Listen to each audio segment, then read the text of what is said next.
Орон төргийн сонсогчдоо 88.8 радио 79.3 долгионо тааруулна сонсож байгаа нийт сонсогчдоо орой мэндийг хүргье. За өнөөдөр уламжлалт танхах ухааны гайхамшиг гэдэг энэ сайхан гайхалтай нэвтрүүлгээ маань ээлж дугаар эхлэхэд бэлэн болсон байна. За студид маань өнөөдөр уламжлалт танхах ухааны эмч Чахланбаатар эмч маань хүрэлцэн ирсэн байгаа.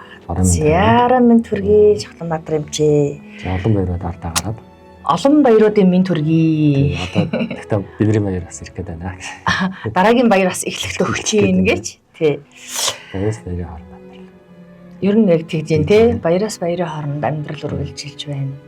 Тэгэл хоёлаа баяртай холбоотой зөвлөгөө өгөөл идэг хүмүүс одоо бас уул айгу хэрэгжүүлээд байвал их л зүгээр зөвлөгөө өгöd байгаа да тий. За одоо нэг хүнд бодол үүсгэжлээ байгаа бол тэгэл болчих шүү дээ. Тэгэл тэр чинь бас дамжаал тий. Тэгэл явж байгаа гэсэн үг тий. За өнөөдрийн хоёулангийн ярилцах сэдв маань бясалгал гэдэг. Айгуу сонирхолтой байна. Хүний эрүүл мэндэд нөлөөлөх вэ? Бясалгал хүний эрүүл мэндэд хэрхэн нөлөөлдөг юм чинь? Эргээр гэх юм уу? Манай хамгийн хурдан одоо шууд утгаараа бол бясалгал хийдэг хүн эрүүл байна л гэсэн үг. Ерөөсөө бясалгал хийдэг хүн ерөөсөө эрүүл байна л гэсэн. Бясалгал хийх хэрэгтэй юм байна. Ерөөсөө товчхон хэлэхэд. За энэ нэвтрүүлэг гол юм маань энэ байлаа гэж. Сэтгэлээ удирдах чадахгүйс нь бид хүчөөсөд байгаа. Тэгэхээр сэтгэлийг яаж удирдах вэ гэхээр бясалгалыг харгаад. За улс санаа ухааны онолоор сонсох, санах, бясалгах гэдэг юм аргаар бид нэр юм ингээд дадуулж байх. За тэгээд сэтгэлээ тогтоох гэж. Сэтгэл өөрөө их докторгүй хөлбөр хийм байл л да. Хөлбөр хийхээр ойлгож байгаа шүү дээ. Тийм шүү дээ. Сэтгэлтэй. Одоо энэ гадаргууд дээр ингээд бөмбөг тавьчих юм бол ямар ч тэгш гадаргууд дээр тавихад л өхөрчлөө тийм шүү дээ. Хөлбөр юм байл. Тэгэхээр докторгүй байдал чинь. Тэгэхээр энийг тогтоож чадах юм бол бид нар нөгөө сэтгэлээ удирдах чадна гэсэн үг. Сэтгэлээ удирдах юм бол бие төвч үүсэхгүй л гэсэн. Хамгийн гол зорилго.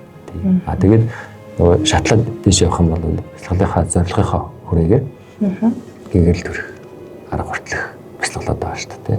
Тэгэхээр бид нар тийм будын одоо тэр буддизм дээр одоо суурилж байгаа бурхны шашнаар ялагддаг тийм үнзгийн аргуудыг ярихгүй. Өнөөдөр эрүүл мэндтэй холбоотой сэтгэл хөдлөлийг бид нар өөрсдөө удирдах, тогтоох талаар тэр нь одоо бидээс нөлөөлж байгаа гэдэг тал руу яриагаас чиглүүлэх зүг байх гэж харж байна. Тэгэхээр сонсох, санах, бясалгах гэдэг дараалал байгаа юм шүү дээ. Тэрний бясалгах гэдэг арга нь болохоор ер нь бол дадуулга юм давтан хийх гэсэн. Давтан хийх. Хүний эрүүл мэндэд яаж нөлөөлөх вэ гэхээр сэтгэл доктортой байвал бие доктортой байна л гэсэн. Өвч үсгүй л гэсэн. Яг тийм сэтгэлээс өвч үсээд шүү дээ. Тэгэхээр сэтгэлээ таниад барьж аваад засах гэдэг шүү дээ. Тэгэхээр сэтгэлээ засчаар л дагаад явах нь бие эрүүл байх нь тусалж байгаа гэсэн. Одоо ингээд бясалгал их олон төрлөөр олон хэлбэрээр олон юм төрөл жанраар хөгжиж шүү дээ. Бясалгалын аргууд хөгжиж шүү дээ. Бидний хийлэгдэг улс санаа ухааны бясалгалын арга нь бол яг одоо мандал бурхнаа өмнө залж байгаа, турсын залж байгаа тарны таалж байгаа. Мандал бурхны тарин нөгөө адята биханза өөр тарин түрүүчийн нэвтрүүлэг гэсэн биш. Тэр болохоор чанараас их бурхны тарин маань бад мих. Айгу арай хурдан тогтоох нь амрын. тэрийн тарныг тоолоод тэр бурхны одоо 80 найраг 32 бэлэг гэдэг. Ингээд би тэр харган зүгээр ингээд одоо зурсан хөрөг зураг харагдах нь шүү дээ. Тэгтэл бясалгалын үед задлж байгаа юм. 32 бэлэг 80 найраг гэж байгаа юм. 32 бэлэг гэдэг юу гэхээр одоо бидний харуул нүд нь ямар байна, хөмсг нь ямар байна, хамар нь ямар байна, тэ? Одоо би тэр хэмжээс үед ямар хуруу гар бидний харуул дандаа бурхан дээр хүн тэтгэлээр ярьж байгаа. Би зүгээр энгийн хүн дээр л болох гэж яриад байгаа. Тэр хүн тэтгэлээр бол нүд бол нийлмээ. Тэ? Одоо гар бол мотор гэл ингэ ярьж байгаа. Толгойг тэргүү гэдэг бурхан дээр энэ хөөрч таахгүй. Тэр бүгдийг ингэ ажиглаад ингэ бяцлахаал ингэ тахал л дээ. Тэгээд бяцлахж жагаад тэмбэнсээ яах нь тэр бурхны хүчээр гэрлийн хүчээр миний одоо бяцлахж байгаагийн хүчээр энэ хоёр хүч нийлхэнэ дээ. Надаас нэг хүч гарах гэдэг нь да. Тэгээд миний бяцлахтын тэр хүчээр одоо байгаа одоо бурхан заларж байгаа орноос Яг тэр би өмнө тавьсан байгаа бурхнаараа ингэж тагтаж харж чадах юм бол өөрийгөө эдгэх хүчийг тэндээс гаргаж ирж авч байгаа юм. Бяцлаглалын зөв тогтолцоо тэр. Бурхан байгаа. Бяцлал хийж сургалж чухал юм байна тий. Зүгээр энгийн одоо бяцлаглууд байгаа. Одоо амьсгалын бяцлал байна. Юуч бодохгүй байх бяцлал байна. Дотроо харах уу, юм ярихгүй байх бяцлал байна. Зүгээр л юуч бодохгүй байхыг л хичээх тасгал бяцлал арга байна. Гэхдээ бодоод идэх юм билий. Гэхдээ бүр ингээд өөр юм бодоорой гэж хэлж байгаа байхгүй юу? Та ингээл дээш толгой руу орлоо, доошоо ингээд хүрдэн дээр ирлээ тий, ингээд жижин дээр ирлээ гэд ингээд зааж байгаа байхгүй юу? Тэнгөт өөр юм бодоод байгаа байхгүй юу? Тэгэхээр ерөөс сурахгүй юм тий. Яавал сурдаг юм бол? Тэгэхээр бяцлал хийх юм тулд бяцлал гэдэг чинь өөрөө л дадуулга гэсэн. Дадуулга. Олон дахин хийх. Эсвэл Цээжлэмээс ганц хоёрыг хийгээл юу гэж яах вэ тий? Нөгөө өдөр тутамдаа бид нар ч маш олон зүйлд дадсан байт юм байна. Ингээд хоолыг одоо хүүхэд төрхөөсөө халаад авьяастай төрж байгаа байхгүй. Энийг уурлах. Одоо хоолонд идэх, зайлах биеийн бяцлаг юм тий. Тэр чинь яаж нэхэр олон ингээд төрөл тутам яваад ирэхдээ дадсан байдаг. Их мөчийн дадуулга байгаа. Ганц зүйлийг чадахгүй байна. Сэтгэлээ барьж, сэтгэлээ татаж чадахгүй. Тэгэхээр бяцлаглалын аргаар бид нар сэтгэлээ таньж барьж гаргаж ирж байгаа. Ийм арга байхгүй. Тэгэхээр дахин давтна гэсэн оролдоол байх гэсэн. Гэхдээ өөртөө таарах одоо тэр хэрэг бурхан бяцлагж байгаа бол өөртөө таарах бурхнаа л жишээ зорилгоо тодорхойлох гэсэн.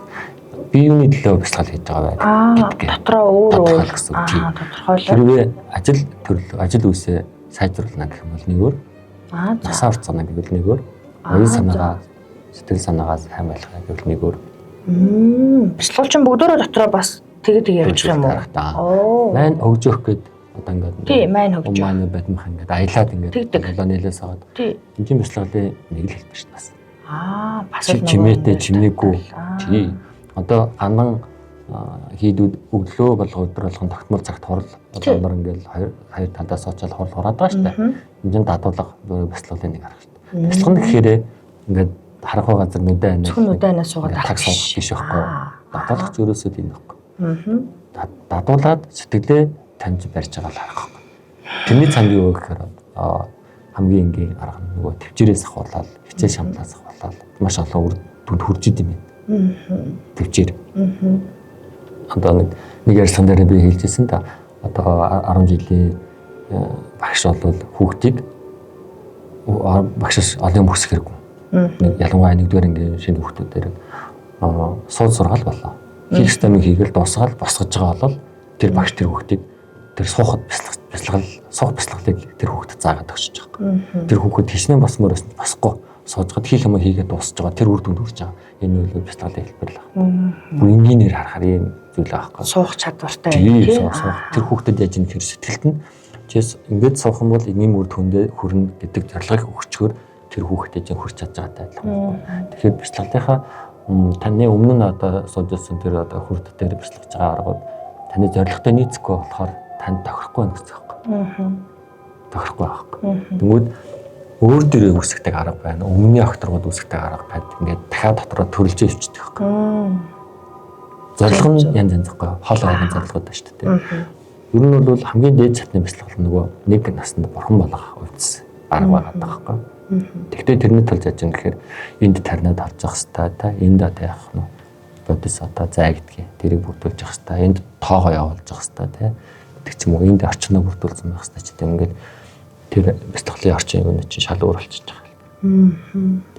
Эрүүл мэндийн жаад нөлөөлөх вэ гэхээр сэтгэлэл доктортой байвал өвчин байхгүй. Сэтгэлээ доктортой болохын тулд бяцлал хийж сургалтай юм. Бяцлагаад байгаа гэсэн үг. Тэгэхээр энгийн заавал одоо бурхны шашны гэхгүйгээр хүн энгийн өдөр тутамдаа амьсгал дээр хүртэл төвлөрөө сууж болж штэ. Тэр хүний зорилго нь юу вэ? За би 100 одоо амьсгалах хэрэгтэй 200 тавьшлах амьсгалах хэрэгтэй. Амьсгалаа авж байгаа гаргаж байгаагаа нөгөө мэдэрч байгаа ингээ хэвлийг мэдэрч явах хэрэгтэй. Тэгэл болоо штэ. Ийм бяцлал төртөл байна штэ. Бяцлал хийгээд ирэхээр хүний анхаарал төвлөр сайжирч. Зөв. Тий. Биеийн эрүүл мэнд сайжирч байгаа. Ухаан одоо сайжрах буюу шийдвэр гаргалт. Амьдралыг харах үнцэг. Бүх зүйл дээр эерэг болчихсон тийм.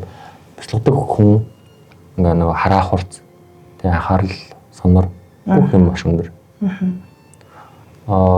Бидний одоо оюутан байхаас эхлүүлээд эмчнэрийг уламжлалт эмч бэлтэж байгаа манай сургууль бид нарт юуг дадуулсан бэ гэхээр ерөөсөө суулгасан анхаарлыг төвлөрүүлсэн. Хүний ингээд цуцаа ингээд оншилж байгаа энэ онцлогын үед бид нар өөрөө бодоод иж болохгүй. Тэр судасны төвшлтийг чагнах хэрэгтэй. Тэгэл болоо. Тэгэл ном сайн уншиж нөгөө онш тогтоох хэрэгтэй ухаан хэрэгтэй. Тэрний тарныг нэлээд өгсөн. Тэрний даалгавар өдрлөг унш. Тэгэхээр бид нар өөрсдөө хүнд туслахад өөрөө сайжрах хэрэгтэй байсан байхгүй юу? Тэгвэл тэрний нэг хэлбэр нь бид нарт бяцлаглыг заасан. Бяцлаглангууд одоо тэр аглаг уул хаданд очиод ингээд хөл хариад хүнээс хол ингээд явж байгаа. Энэ бяцлаглын нэг арга мөн. Өдөр тутамдаа бид нар бяцлал хийж болж байгаа. Тийм.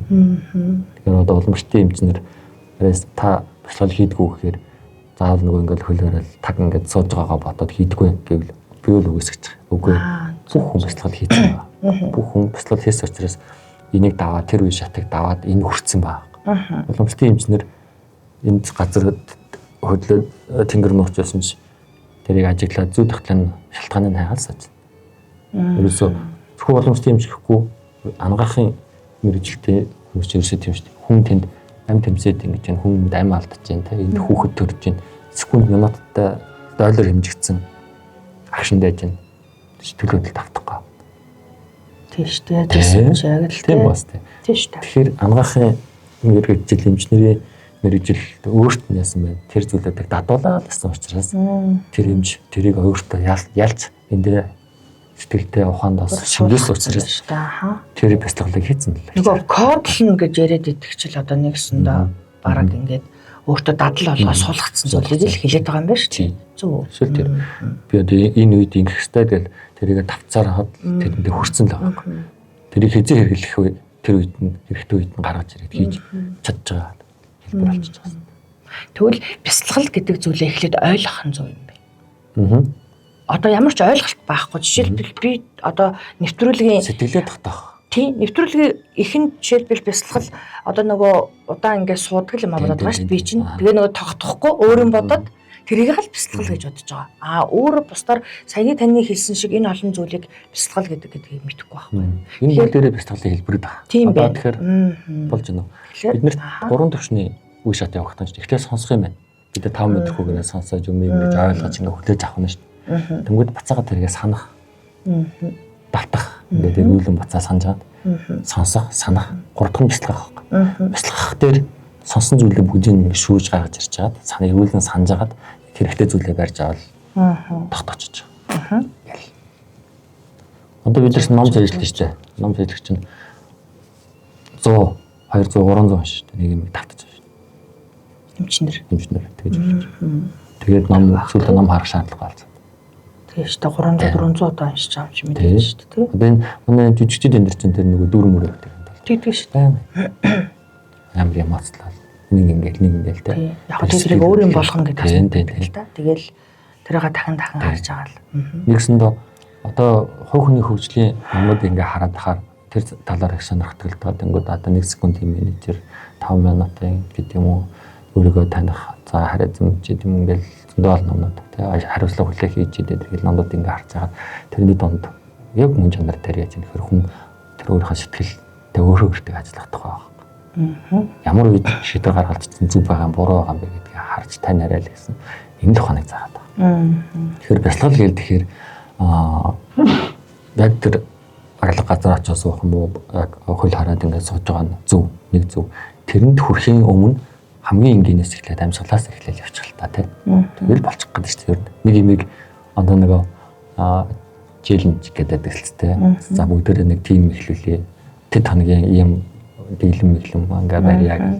Тэнгүүд тэр хүн тэр өдөржингөө 24 цагт би энийг болно энийг болохгүй гэдэг дээр ажиллаж байна. Тэгээ болно болохгүйгаа бяцлагаад яваад хаар сүлдө болно юм уу болохгүй аль нэг нь дийлж тарж байгаа сте. Хэрвээ болно гэдэг нь дийлээд зорилготой хүрччихвэл тэр бяцлагын амжилттай болцгоо юм байна. Тэгэхээр бэлтгэл бол сэтгэлийг барьж байгаа. Сэтгэлийг тогтоож байгаа. Ухаанаараа сэтгэлээ удирдах байгаа. Сэтгэл хөдлөл нь ухааныг удирдаад докторгүй одоо ингээл хаашаа мэдхгүй шийдвэр гаргахгүй. Тэгэхээр сэтгэл ухаан хоёрын хоорондох энэ захирлахыг бид нэр ухаанаараа удирдах байгаа юм бэлтгэл гэж байна. За тарин гэж ярьсан те.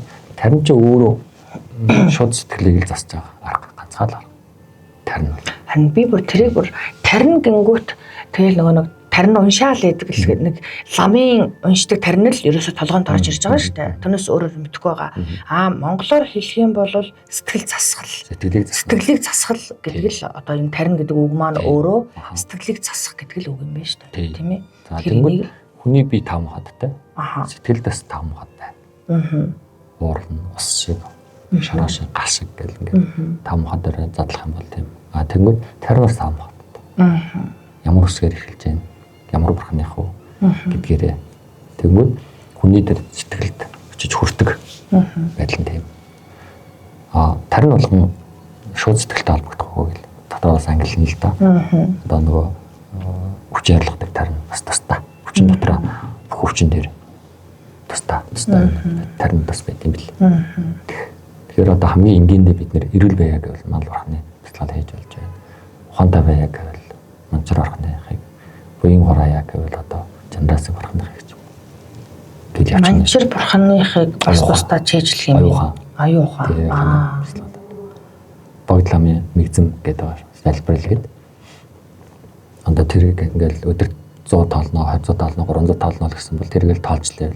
Тэрний цааных нь нэг бид нар нэг зорилго түрээд байгаа юм. Тэгвэл 1 сая уншаад 2 сая уншаад ч юм уу нөлөөлөхгүй байж бол 10 сая уншиж байгаа.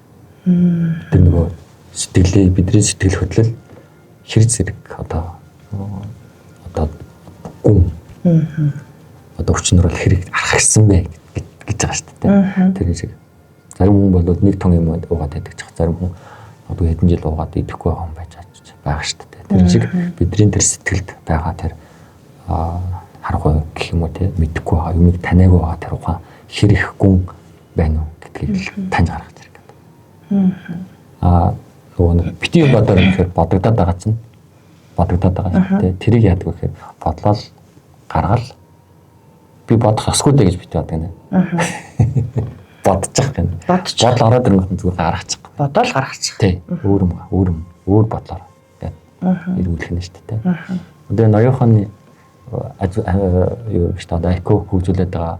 Тэгэл энэ юмэг ой тогтоолтын тэмцээнд тэр хоёр ихэр охин тэр ингээ яриагаа сонсож байгаа тэр чинь маш олон юм ингээ зэрэгцүүлж болгосон юм билээ шүү дээ. Тэ код юм биш. Юм ингээ тогтохдоо 20 одоо тэр Хатанбаатар гэдэг хүн бол 25 хүн билээ нэрийг шууд заалан цоож байгаа 25 хүн билүүд ингээ тантан гэд нэрийг хэлж хахад шууд тэр хүн болгоно хэлж байгаа. Жишээ нь тэгж хүний нэр нана сонсохдоо өөртөө дотроо дахиад өөр юм бодож байдаг. Тэгж нэг баг ингээд одоо холбоо өс гэж байгаа. Тийм л сонирхолтой юм билээ. Тэгэхээр чинь бяцлаглал маш удаг аргалаа. Бяцлал хийгээд оюухан сайжрал шийдвэр гаргаж сайжрна.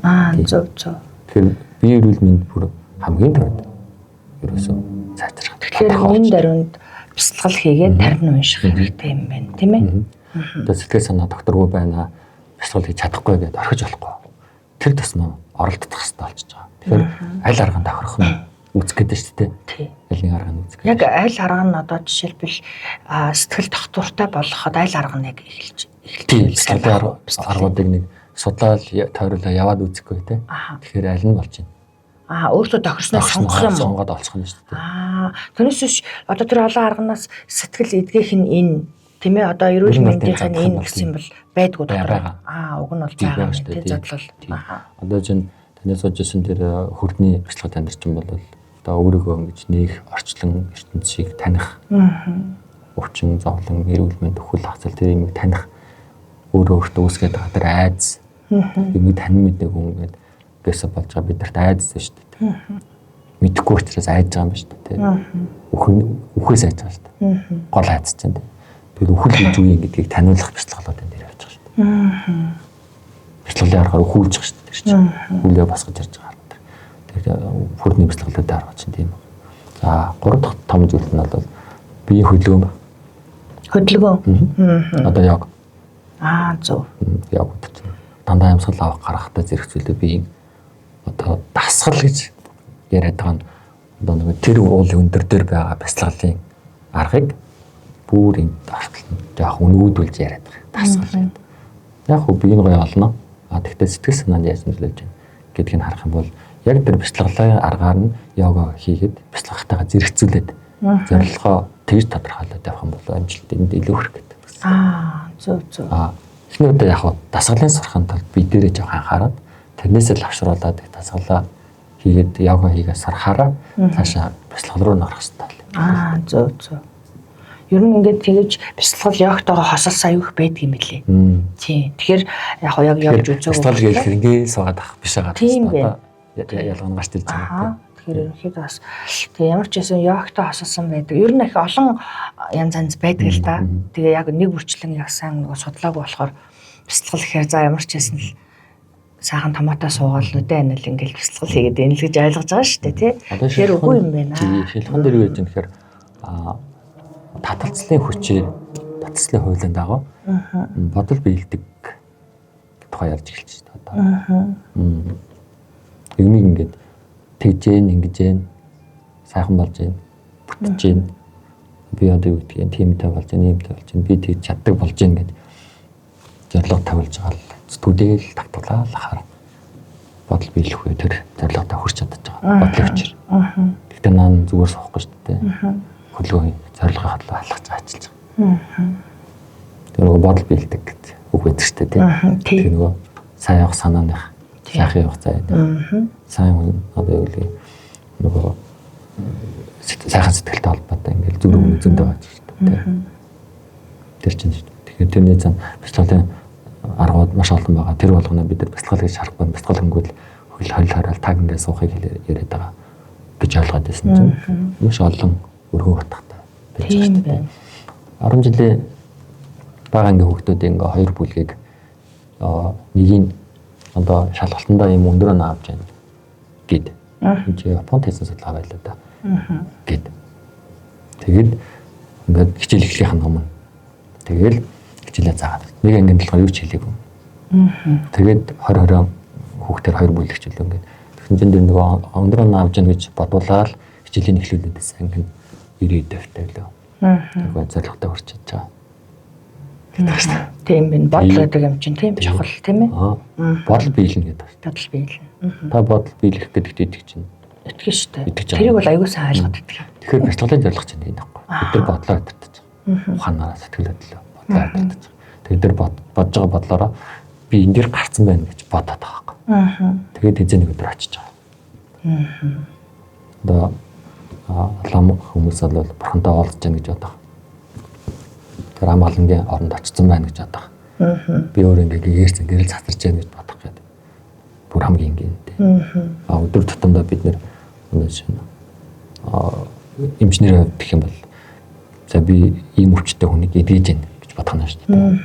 Жишээ нь ийм бичлэнгээр таны хувьд яадаг за би нэг ийм ажил бүтээх гэж байгаа. Энэ ажил маань ингээ бүтэж гин гэж боддог л тийм.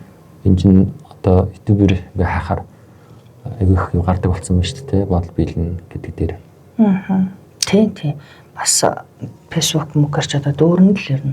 Бас яг сайн зөвийг олоод уншиж чадвал бас их юм байгаа шүү дээ. Ер нь сайн судлах хэрэгтэй. Тийм тэгээ маш сайн удирдахч хэрэгтэй. Хөлгөн гоц далаад ингээд зүггүй чиггүй хөлгөө далаад хөлгөн гоц явж байгаа. Ахмад капитан гэсэн хүн байдаг шүү дээ. Тэр хүн хэрэгтэй байхгүй. Тэгээ чиглүүлэх хүн хэрэгтэй. Их олон хэрэггүй. Ганцхныг бариад юухарлаад байж болохгүй. Тал бүрээс нь содолж чад өөртөө тохирохыг болох. Өөрийнхөө татаад хүн чинь юу хүсэж байна гэдгийг олж агаад тэр татаад хүнийхээ хүсэж байгаа дээр очих хэрэгтэй болж байна. Жарлага дээр нийцүүлэх нь шүү дээ. Тэгэл бяцлаглалын хараад очиж байгаа. Одоо ингээд 3 нас 4 настай хүүхдийг ер нь 4 настайгаас хүүхдүүд ингээд суугаад завл суулгаад гарын ингээд бариулаад хэвлийн амьсгалаар ингээд амьсгалын бяцлал. За чи тэд тоолно шүү гэд амьсгалаа авч байгаа гаргаж байгаа гэд ингээд суу гэд ингээд суулгаад ахаар суучдээ. Тажгүй.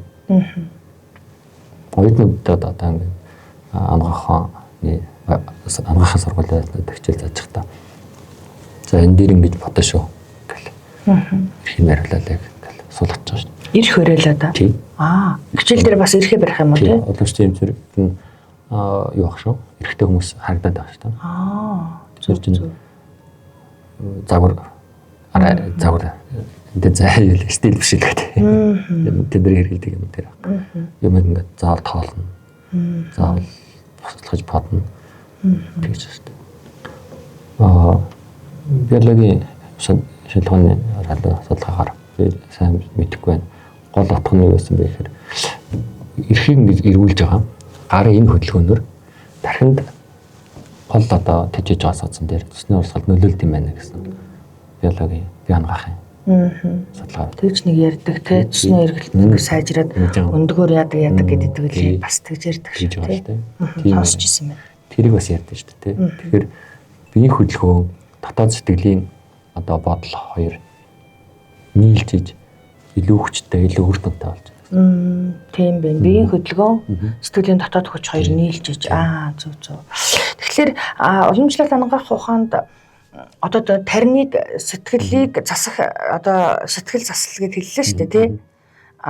Сэтгэлийг засахыг одоо тарин гэдэг үг, сэтгэлийг засах гэдэг үг гэдэг одоо монголоор хөврүүлвэл гэж хэлсэн тий. Тэгэхээр энэ та нарын одоо тэр уламжлалт ангаах ухаан дээр тарин уншихыг одоо зааж байгаа шүү дээ. Тэгэхээр энийг одоо тэр монголоор бид нар бол тариныг гэхээр нөгөө төвдөр ойлгоод байгаа шүү дээ. Тэгэхээр та нарт монголоор зааж өгдөг тий. Одоо уншиж байгаа таринаа монголоор тэр сэтгэл засах гэдэг нь монголоор уншиж гин үү? Бүх тарины тэр бүх тарины одоо зорилго нь тэр сэтгэлд очиж хүрэхэд юм байна л да. Сэтгэл унших нь монголоор байна уу? Төвдөрөө яваад байна уу? Үгүй байлаа чи. Энэ нутгийн хэлний дөрвөн хэлний санскрит хэлний. Тэрийг нөгөө тэнгэрийн хэл. Сайтар найруулсан тэнгэрийн хэл буюу бурхтын одоо ярьдаг код гэж үздэг. Бурхт ярьдаг код. Тэндээс нь төвдөр орчуулаад төвдөөс нь монголоор орчуулсан байна. Тайлбар нь төвдөр одоо энтэйгээр монголоор байгаа. Яг тарин бол дотор мааны бадми хум гэж хэлж байгаа. Энэ мааны бадми хум гэж байгаа. Энэ тэр үсгнүүд чинь бүгдээрээ санскрит хэлний. Зөв. Тэгээ гэдэг нь одоо монголчлох юм бол эхлэл үлзийтэй сайн гэсэн утга гэл тэ. Ингээд орчуулдаг тэ. Залууд орчуулж болно. Гэхдээ яг таринад тоолохдоо бол мааны бадми хум. Тэр нь арай илүү хүчтэй явна гэсэн үг. Анхнаас кодсон код нь тэр өнгөрөөл явах юм байна тий. Тэргээрээ яа. Тэгэхээр Монгол уншлагаар уншижсэн ч гэсэн донд нь тарин хараад байна шүү дээ. Тарин яг тэр санскрит хэлээр л хэлж байгаа. Зөв. Тэгэх юм байна тий. За сэтгэл хөдлөл гэдэг аюу сонирхолтой. Одоо сүүлийн хоёулангийн хоёр нэвтрүүлэг бүр их сонирхолтой болоод байна. Тэгэхээр сэтгэл хөдлөл, бясалгал яалтч бол хоёулаа цог байна л да. Нэлээх өргөн хүрээтэй байна л да тий. Монголчууд бүгдээрээ бясалгал хийдэг байсан болцсон харж байна уу? Миний ярьж байгаагаар. Ер нь бол бүгд хийж байна. Ерөөс л хүний бүхэл үйлдэл хөдлөж бүхэл бясалгал болж хувираад байна шүү дээ. Тийм ээ. Одоо хамгийн энгийн жишээ нь шүү дээ. Хордон морь шүү дээ. Нэг жишээ нь хордон морь унаад ингээд уралдахын өмнө хүүхдээ ингээд одоо хордон морийнхаа хөлсгөлийг баагаад хүүхдээ унаалаад одоо уйдаг уяа ингээд тойруулаад тойрдог шүү дээ. Тий. Тэр үед нэг гин голох гэдэг шүү дээ. Тий. Энэ нь бурхны тарин шүү дээ. Гин гоё юу? Тий. За. Тийм л юм байна л да. Одоо ингээд ботход тий. Баг бахтал мэдтгүүлээс. Марзаа мам суухаа гэдэг. Мам суух. Ажил үйлс төрхөн бүтээдэг тарин. Марзаа мам суухаа гэдэг. Дахиад нөгөө тамдин янсан бурхны тарин. Тэр тариныг монголчууд байсан байна. Амьдралд нь монгол мэрэгдэг хийгдэгцэн байна. Гин голоод байгаа сте. Тэр гин голоод уртын дууч юм шиг, монгол дууч юм шиг тэгсэрнэ гээл хумар заамам суухаа гэдэг энэ тариныг нөгөө мань хөгжиж байгаатай адилхан гэж хэлж байна. Гингоо гэж харин тэгээд хэлэх юм тий. Унаач хүүхэд одоо өөрөө тэр уянгалуулж одоо ингэж гингоолж явах үед юу бодох вэ? Би төрүүлж ийн гэж бодож байна. Мөн үү? Тийм байна. Тэр чинь ингээд нэг морио балгахтаа ингээд тий одоо мар болтохын өмнөх л тий өмнө ингээд нэг уяагаа тойроо тий. Тэр ажлын цаана амар том бясалгал байна. Уяа чинь яах нь бодлыг хүч орж ирж байгаа цаалаасаа тэр тариныг уншиж байгаа хүч орж ирж байна. Тэгээд тэр цаана тариныг уншсны хүчээр яах нь тэр хүмүүсийн ужил өснө бүтэж бас бүтээд тэгэл мэдээж хэр сайн уншиж чинь те тэр нь ингээд тэн чинь тэгээ тодорхой хэмжээнд төрүүлээд байр эзлэл явж байгаа шүү дээ. Тийм бааштай хурдмаар яач хүний нэг номерын зорилго нь тэр хамаараа дахиулаад эсмэнд ирж байгаа. Тэгээд хоёрдугаар мэдээж төрүүлэх тийм баг тийм. Морийг яах гэж уйж байгаа гэхээр баясчлах сэтгэлээ байсгаж байгаа. Тэгээд хүүхдийн морины эрүүл мэнд те тэр хоёр бас ялаа. Амар том саялгаа. Тэр одоо юу энгийн хүмүүс яаж ажиллах юм мэдэхгүй. Би одоо ингээд төвд хэл судлаад төвдөр андаа ангаах хоноо үзээд бодон ангаах хоног үзэж байгаа. Төвд ангаах үзээгүй. Бодон ангаах хоног ингээд судлаад энэний цаана гүн хаан байт юм байна. Энд нь одоо чойрын таан бот гэж байх юм байна. Цаашаа ингээд 10 хаан задрах юм байна гэл ингээд багш нараар хэлүүлээд ингээд задлаад ингээд харцахад эргээд ингээд хүүхэд таваасаа ингээд өөрийнхөө амьдралыг эргүүлэх хөхөр бид нэр амар баг зүйлийг би багтаа тэгдэг байсан гэдэг байсан ингээд хүн ярьдаг шүү дээ. Тэгээ магадгүй тэр бодлохноо яа хүн бэлдсэн явчихад. Тэнгүүд өдөр тутамд биднэрт амьдралаа яг нь бурхны номын дагуу за ялангуяа энгийн ахуй амьдралд одоо уламжлалт хоног онол дээр байдаг утгуудыг одоо дээр юм иргэдүүд бүр ингээд ахуй соёл болтол нь Монгол уламжлал болтол нь хийгээд өгсөн байна. Янз бүр гахалтай. Хамгийн энгийн жишээ нь борц шүү дээ. Тийм байна тийм. Тэр үлрэл өөрчлөгдөд хүний бие хоолны шингэс өөрчлөгдөнө гэдгийг борцлоно гэж хэлдэг. Ямар махыг борцлох вэ гэхээр үхрийн тийм чадaltaй, ийм сэрэн чадaltaй. Үхэр ямааг л борцолдог тийм. Сэрэн чадaltaй махыг борцлоо. Тэрийг ингээд таниад махад тийм тэр хуулийг бүр ингээд амьдрах бод тийм. Мандаа. Тэгээ борцыг хаана идэх 100 гатна. Тийм шүү дээ. Зүгээр гадаад махад төлжиж байгаа амтан мал таргатыг аваагүй байгаа. Нэг үе тийм байгаа. Тэнгүүд эдийн төрш тааруулаад модохгүй хадгалах арга юу вэ? Борцлох байх хэрэгтэй. Өсгөжүүлж байгаа шүү дээ. Тэгээ борцлоод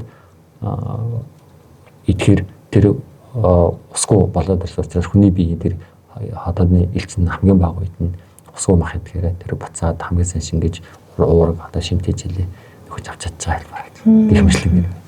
Тэгэхээр бяцлал гэдэг зүйлүүд бол бидний бодлын хүчийг нэмжигдэг, чиглүүлж гэдэг гол зорилго буюу сэтгэлээ таних нэг арга. За баярлалаа сонсогчдоо. Айгүй сонирхолтой нэвтрүүлэг маань үргэлжилж байна. Тэгээд өнөөдөр уламжлалт ангаах ухааны гайхамшиг гэдэг энэ сайхан гайхалтай нэвтрүүлгийн маань 7 дахь дугаар хэлэнгийн тийм ээ. Өнөөдөр 8 дахь дугаар нь 6 7 тий 7. Тэгээд 7 дахь дугаар нь тий 7 дахь дугаар нь та бүхэндээ хүрж байгаа. Тэгээд өнөөдөр бяцлал гэдэг сайхан сэдвийг ярьж байна. Тэгээд бяцлал гэдэг бол шал өөр зүйл бодож яснаас маань өөр зүйл байлаа гэж. Одоо яг амархан бяцлал хийж бяцлал үнэхээр хэрэгтэй юм байна. Хэрэгтэй юм байна. Тэгэхэд амархан юм байна гэсэн бодлоо чинь. Ер нь бол тэгж байна. Тэгээд яг уу бяцлалыг аягүй жоохон хүнд хэлбэрээр бодоод ирсэн байна. Тэгэхээр бид нэр одоо мэдээж ганцхан бие биш те бас мэдээж өөр бүхэл одоо мэдхгүй бяцлал хийдэг ойлгодог зөндөө сайхан хүмүүс байгаа. Гэхдээ мэдхгүй бас над чиг хүмүүс зөндөө байгаа. Тэгэхээр нөгөө зөвлөгөө чинь тань мэдгүй учраас тийм. Тэгэхээр энэ сайхан нэвтрүүлгийг өшөө олон хүн сонсоосоо гэж би хувьдаа бодож байна. Ойлгоосоо. Ер нь уламжлалт ангаах ухаан гэдгийг өшөө их олон хүн мэдээсэ гэдэг энэ зүйлийг би энэ 7 дугаар дээр айгуу сайн ойлголоо гэж эмчээ. Тий. Тэгэхээр бяцлал гэдэг бол үнэхээр агуу юм. Тийм Монгол мэрэгдээ судлаад нотгошуулсан маш том өв боломжтой өв соёл байгаа байхгүй. Тийм байна. Тийм энийг бид нар одоо юу гэдгийг төвд хэлэлт гэдэг юм уу харж байгаа байдлаар нь ч юм уу яг шүүмжлэх тал байгаа та. Гэхдээ хүнийг хүн ёсоор нь хайрлах, эндэх, хүн өөрийгөө танин мэдэх, хүн өөрийгөө хөгжүүлэх гэх бүхэл зүйлийн агуулгуудад байгаад байгаа. Бүх талаас нь харсан чинь юм 10 талаас нь харж болж байгаа шүү дээ. Юм 2 талтай биш 10 талтай байхгүй. Тийм ээ. Тэгээ хүнд юу хэрэгтэй асуух юм бол хариулъя гэдэг шиг л одоо тэр уламжлалт ирсэн тэр ном содруудад маш их юм байна. Үзээд судлаад барахгүй. Тийм. Тэгэл одоо бид нар чинь хүмүүстэй өдөр тутамдаа хичээл ярьж л байгаа ш тайлбарлаад ярьж л байгаа ш та. Гэхдээ хэдий олон хүнд хүрэх хөвдөө тий. Тий. За. За баярлалаа. Тэгэхээр 88.8 радио 79.3 долгионоо харуулсан сонсож байгаа нийт сонсогчдоо уламжлалт хангах ухааны гайхамшиг нэвтрүүлэг маань. За ерөнхийдөө хоёулынгийн нэвтрүүлэг маань энэ төрөд өндөрлж байна. За тэгээ магадгүй сонсогчд маань бас нэвтрүүлгийнхаа дундаас сонссон байж магадгүй. За энэ хоёр хүн яг юу яриад байна уу гэхэд нэг шашны юм яриад байгаа юм шиг, нэг уламжлалт хангах ухаан яриад байгаа юм шиг бас ойлгохгүй хүмүүс дундаас нь сонсож байгаа хүмүүс бол мэдээж ойлгоогүй хүмүүс байгаа байх. Тэгэхээр уламжлалт хангах ухааны гайхамшиг нэвтрүүлгийн маань 7 дахь дугаар та бүхэнд хүрж байгаа. За өнөөдөр бид хоёрын сэдв бясалгал. За уламжлалт хангах ухаан маань ерөөсөө өөрөө маш том үндэс суурьтай, маш том өргөн хүрээтэй. За тэгээд бясалгал гэдэг зүйл хүртэл энэ уламжлалт хангах ухаантай ч холбоотой байдгийм байна гэдгийг яг энэ дугаар дээрээ бас ойлгоод би сууж байна. За ингээд бясалгал хийж байгаа хүн эрүүл байх боломжтой байдгийм байна гэдгийг бас аягүй сайн ойлголоо. За мөн сэтгэл хөдлөл гэдэг хоёулаа түрүүний нэвтрүүлэг дээр ярьсан. Сэтгэл хөдлөл гэдэг зүйл бас энэ уламжлалт хангах ухаанд ч маш их холбоотой байдгийм байна. Дээрээс нь эрүүл байхад хамгийн их хүчин тулгуур зүй болдгийм байна гэдгийг л бас сайн ойлгосон. Тийм болохоор магадгүй би миний асуугаагүй, магадгүй таны нэмээд нэг ингээ хэлчих юмсан гэсэн асуулт байвал хамгийн сүүлийнхээ асуултыг үлдээ сонсогчтой бас ингээд л нэг хэлчмээр байна гэсэн зүйл байна. Эрүүл биед саруул ухаан гэдэг чинь тэгэхээр бяцлаглалын аргаар бид нэр саруул ухааныг олж байгаа. Тэгэхээр саруул ухаантай байвал эрүүл биетэй байна гэж хэлээ та. Тийм. За энэ төрөд нэвтрүүлэг маань ингээд өндөрлж байна. За уламжлалт хангах ухааны гайхамшиг энэ нэвтрүүлэг маань энэ төрөд өндөрлж байна. Дараагийн дугаар хүртэл түр баяртай сонсогчдоо дараагийн дугаараар Чавланбаатар эмчтэйгээ эргээд уулзнаа. За баярлалаа. Баярлалаа.